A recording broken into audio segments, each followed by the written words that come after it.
Welcome to the deep dive.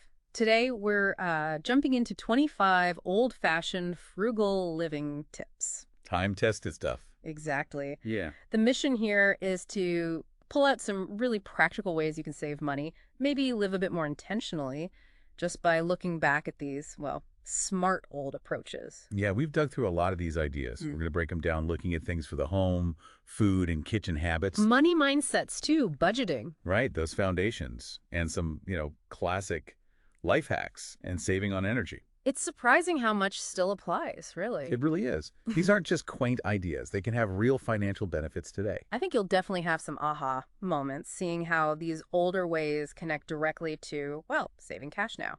Okay, let's dive in. Section 1. In the home. First up, cooking from scratch. Ah, the big one. It's fundamental, isn't it? Totally. Choosing basic ingredients over, pre-made meals, the cost difference is usually huge. Huge. And you know exactly what's going in it. Healthier, definitely. You're basically paying extra for convenience, for processing, all that stuff when you buy ready-made. Right. And tied to that is the whole cook once, eat twice thing. Super smart. Oh, yeah. Make a big batch of chili or soup. Brittle soup, yeah. Double it up. And you've got lunch for tomorrow or sticks them in the freezer. Saves time later, saves money now. It's just efficient. You put the effort in once, get more out of it. And the knock-on effect is interesting, too. If you've got leftovers, you're much less likely to grab expensive takeout when you're tired. Good point. Okay, tip 2. Something lots of us do every day. Coffee. The daily caffeine fix. Huh, yeah. But the cost adds up, doesn't it? Making it at home, even with just a simple French press. Oh, the savings can be massive compared to going to the cafe every single day. Think about it. A French press might cost, what, the same as maybe 5 or 6 fancy coffees? Easily. Maybe a week's worth. And it pays for itself so fast. It's that classic delayed gratification thing. Exactly.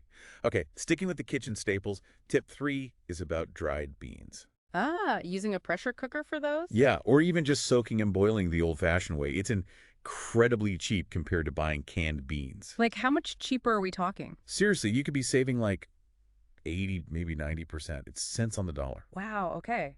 That's significant. Plus, they taste better, I think. No added salt, usually. True. Uh-huh. All right, shifting gears a bit. Tip 4, laundry. Air drying. The clothesline.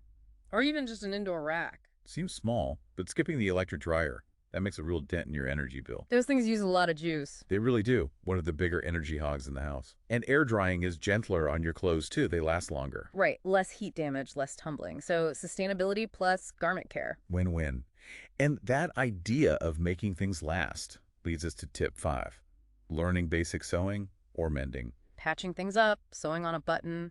Yeah, instead of just tossing something with a small tear or a missing button, especially with fast fashion being so prevalent. It's a practical skill, definitely. Kind of empowering, too, not having to rely on buying new all the time. Totally fosters self-reliance, cuts down on consumption. Okay, tip 6, still in the home, DIY cleaning supplies. Ah, the vinegar and baking soda combo. The classics. They're cheap, you probably already have them, and they actually work for a lot of cleaning tasks. It does feel a bit like kitchen science sometimes. But you save money on those fancy spray bottles. And you cut down on harsh chemicals too, potentially. Are they really effective enough, though, for most things? For a surprising amount, yes. Vinegar is a great disinfectant, cuts grease. Baking soda is a gentle abrasive, good for scrubbing, deodorizing, for everyday cleaning. Often more than enough. Good to know. Okay, final one for the home section, number 7. Switching to reusable stuff like cloth napkins, rags. Instead of paper towels and disposable napkins. Yeah, it seems minor, but think how many rolls of paper towels a family goes through in a year. The cost adds up. And the waste adds up, too. Cloth napkins feel nicer anyway. True. A small investment upfront, but saves money and reduces trash long term. Exactly. Okay, let's move on. Section 2, food and kitchen habits. We touched on cooking, but tip 8 gets even closer to the source, growing a garden. Even a tiny one, like herbs on the windowsill? Absolutely. Fresh herbs are expensive in the supermarket.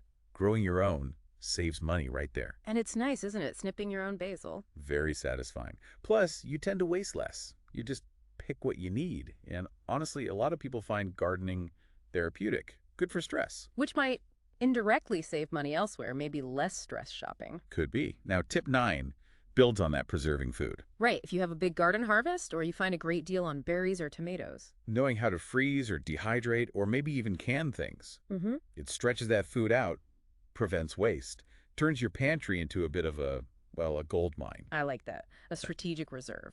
Okay, tip 10 is about using everything, saving vegetable scraps. For making broth or composting, it's that classic waste not, want not. Amazing flavor in those scraps, onion ends, carrot peels. Homemade broth is way better than store-bought cubes. And cheaper. Plus, less food waste again. Compost turns it back into food for your garden eventually. It's a nice cycle. It is. Okay, tip 11 is more about planning, meal prepping, planning around sales, using a list. That's a huge for grocery savings. Huge. Stops those impulse buys, right? Definitely. If you know what you're eating for the week, you check the flyers, you make a specific list, you stick to it. You buy what you need, not just what looks good. It puts you in control. Strategic shopping, not reactive. Okay, last one for this section, number 12, baking your own bread. The smell alone. Huh. But beyond the amazing smell, what's the frugal angle? Ingredients are cheap. Flour, yeast, water, salt. Costs much less than a fancy artisan loaf. Yeah, some of those loaves are pricey. And you control what goes in, no weird additives. Plus, let's be honest, homemade usually tastes way better. Can't argue with that. Okay, shifting focus again. Section 3, money mindsets and budgeting. Tip 13, our real classic, the cash envelope system. Oh yeah, tangible money. Why does physically using cash work so well for some people? There's something psychological about it. Seeing the actual money leave your hand, it registers differently than tapping a card or phone. When you have, say, 50 quid in the entertainment envelope and you see it dwindling, you're just much more aware of your spending in that category. It forces consciousness. Makes sense. Okay, tip 14 is about thinking long term, buying quality items once. Even if they cost more up front. Right. The buy it for life idea, almost. Can you give an example? Sure, think about work boots, maybe. A cheap pair might fall apart in a year. Yeah, happens all the time. But a really well-made pair, maybe more expensive initially, could last you 8-10 years if you look after them. So over that decade, you've actually spent less. It's total cost of ownership. Gotcha. Invest in durability. Okay, tip 15 is broader. Embracing minimalism. Which isn't just about having white walls and no stuff, right? No. How does it connect to saving money, though? Well, if you consciously decide to own less, you naturally buy less. You question purchases more. Less impulse buying. Exactly. Less spending on things you don't truly need. Maybe you downsize your home, save on storage. It's about valuing experiences over just acquiring more stuff. It shifts your mindset. And that leads nicely into tip 16, reusing containers. Simple, but effective. Super simple, like washing out glass jam jars. Yeah, I do that. Great for storing leftovers or bulk spices. Or even for giving homemade gifts like jam or chutney. Plastic tubs can be used for organizing screws in the garage or craft supplies. It's just about seeing the potential in things you'd normally toss. Saves buying new storage. Resourcefulness. Huh. Okay, last one here, number 17, batch cooking and freezing meals. We kind of touched on this with cook once, eat twice, but batch cooking is like the next level. Right, dedicating a few hours to make loads of meals at once. Yeah, cook up big pots of stew, curry, pasta sauce, portion them out, freeze them. So you have ready-made meals for busy nights. Exactly. It saves so much time during the week. And the big win, you're way less tempted to order expensive, probably less healthy, takeout when you're knackered and just can't face cooking. That's a big one for a lot of people. Okay, let's move to section 4. Old school life hacks. Clever little solutions. Tip 18, use the library. Oh, the library. Seriously underappreciated resource. It's not just dusky books anymore, is it? Not at all. Free books, yeah, but also movies, music, ebooks, audiobooks, magazines. Online courses sometimes? Internet access? Often, yeah. Workshops, community events. It's a hub of free entertainment and learning. Saves a fortune on subscriptions and buying media. Definitely worth checking out what your local one offers. Okay, tip 19 feels very old school. Bartering? Trading sources, yeah. Does that still happen? Can it work today? It can. Maybe less formal, but think about it.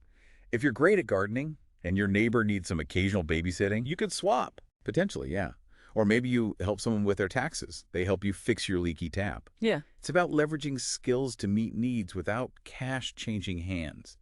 Needs a bit of community connection, but it's possible. Interesting. Okay, tip 20 is straightforward. Just take care of your stuff. Regular maintenance. Prevention is cheaper than replacement, right? Exactly. Like what kind of simple maintenance? Well, cleaning appliance filters so they run efficiently and last longer. Tightening loose screws on furniture before it breaks. Polishing leather shoes so they don't crack. Small things that extend the life of items you already own. saves buying new. Just being mindful. Okay, tip 21 is about saving. Scraps, like fabric, rubber bands. Yeah, seemingly small stuff. Yeah. Fabric scraps for patching or small crafts. Rubber bands always come in handy. Old wrapping paper for smaller gifts or crafts. So it encourages creativity, finding uses for things. Right. Instead of automatically buying something new for a small need, you check your scrap collection first. Reduces waste, saves a little bit here and there, it adds up. Okay. And tip 22, making handmade gifts. A lovely one. More personal than shop bought, definitely. But how's it frugal? Often the cost of materials for a handmade gift baking cookies, knitting something simple, making jam a nice card, is much lower than buying a comparable item. Right. And the value isn't just monetary, is it? It's the time, the thought, the effort. That often means more than something expensive but generic. Very true. Okay, final section. Energy and utility savings. Tip 23, the classic. Turn off lights, unplug things. The phantom power issue. Does that standby power really add up? You hear about it, but It absolutely does. Lots of electronics, TVs, chargers, game consoles draw power even when they're off. just sitting there trickling electricity. Exactly. Across a whole house over a whole year, that phantom load can be a noticeable chunk of your electricity bill. Yeah, So yeah, unplugging or using switched power strips makes a difference. good reminder. Okay, tip 24 is about staying warm the old way. Layering clothes. Instead of just cranking up the thermostat, that old school cozy. Put on a jumper. How much can that really save, though? Quite a bit, potentially. Every degree you lower your thermostat in winter saves a percentage on your heating bill, maybe 3–5% per degree, depending on your system and climate. Wow, okay. So wearing layers, using blankets, maybe some thicker socks, Yeah. it lets you be comfortable at a lower, cheaper temperature. Makes sense. Right, tip 25 is a bit unusual. Lining bins with newspaper. Yeah, instead of always using plastic bin liners. Oh, why? Well, it's mainly about reducing the need to buy plastic bags, especially for smaller bins, like in the office or bedroom, or for bins that mostly get dry trash like paper. So, repurposing newspaper, saving a bit on liners. Exactly. Might not be for your main kitchen bin if it gets messy, Yeah. but for others, it's an option. Reuses paper, saves a little cash over time. Interesting hack. Okay, we have a couple of bonus tips too. First one, actively avoiding disposables. Choosing reusables wherever possible. Like a safety razor instead of disposable ones. Yep.